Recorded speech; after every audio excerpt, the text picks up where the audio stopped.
Hey everyone, Natalie Reese here, founder of NADUPOR. I wanted to do a quick congested, stuffy-nosed video on the reactions over the past few days and to make a simple statement that, at least from my perspective, violence, attacking people physically, emotionally, verbally, destroying property is wrong. I don't care what side you're on. I don't care who you voted for or didn't vote for. It's wrong. In the past few days, there have been those who have felt it appropriate to act violently. I don't think that these people are the majority of any party, of any particular group, of any particular persuasion, but they are there. And it seems important for all of us, rather than casting aspersions and judgments about who those people are and what they represent, or how they represent a larger contingent than perhaps they actually do, to simply come out and say, I don't stand for that. I don't support that. And my guess is that the majority of us don't stand for that, don't stand for violence. I'm saying this now because it seems like we are all, and justifiably so, very angry when we see people being attacked, when we see people turning violent. I personally know of people who in the past 72 hours have been attacked, have been sexually assaulted, have been harassed, okay?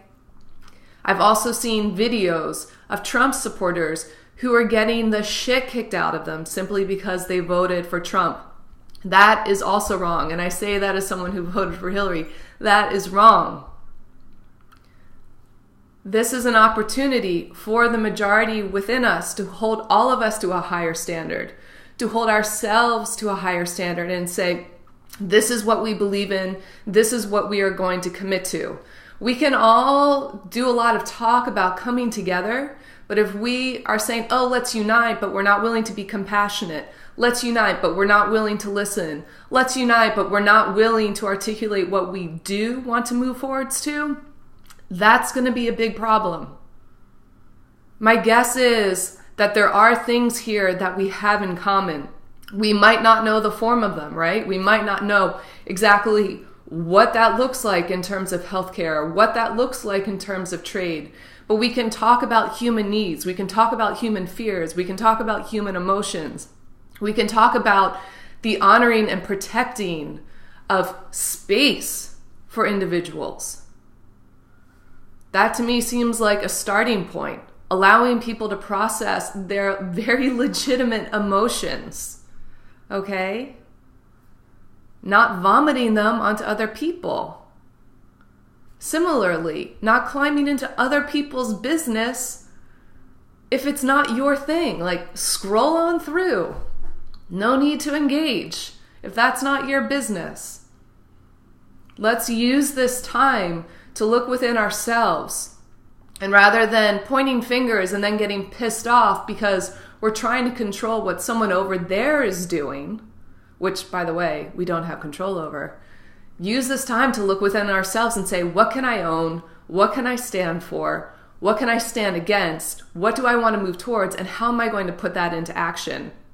Now, it's up to you to determine on what timeline you do that. It's up to you to determine how you choose to engage with that. But that is the opportunity for each and every one of us here. And perhaps more than anything, one of the biggest lessons to come out of this election, that personal accountability, that owning how you engage in this system, which, by the way, you are a part of, whether or not you voted, we are all part of this system. You have a choice as to how you do that. There are certainly extenuating circumstances. There are certainly things that are working on each and every one of us. There are certainly privileges. There are certainly all sorts of things that put us in different places, different perspectives, different situations. But within each of those individual experiences, we each have the ability to own something within that. And I would invite each and every one of us to look at what that is and start to articulate what we want to do with it, rather than wasting our time pointing our fingers. So let's say what we stand for, what we want to move towards, and do it in a way that feels true to us. This is an opportunity for us to do our work rather than just blaming. Blaming has not gotten us very far. Passing responsibility to our political leaders has not gotten us very far.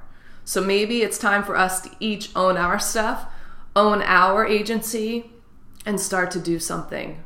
And to come together in a way where the individuals, as we join with the collective, grow in power, empower ourselves, and begin to facilitate change. That's my little, my tirade. And,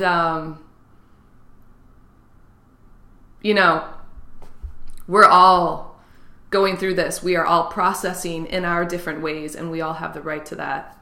There are a lot of people who are angry, who are upset, for various reasons, whether it's because you're looking at what happened in the election or you're looking at the reactions of others. Be with your emotions, and perhaps that's the other thing. Be willing to be with your discomfort in this situation rather than trying to project it onto someone else. Be with all of the uncertainty, be with the discomfort that's coming up. And in being with things, we own where we are in the present moment, and that enables us to do something in the present moment. So anyway, I love each and every one of you. I wish you well. I hope if you are struggling with fatigue or a cold or feeling raw or anything, that you are taking care of yourself right now, taking it a little bit easy if that's possible. If you're not in a place where you can do that, I'm sending you love and support. Just know that I am, and I will talk to you soon.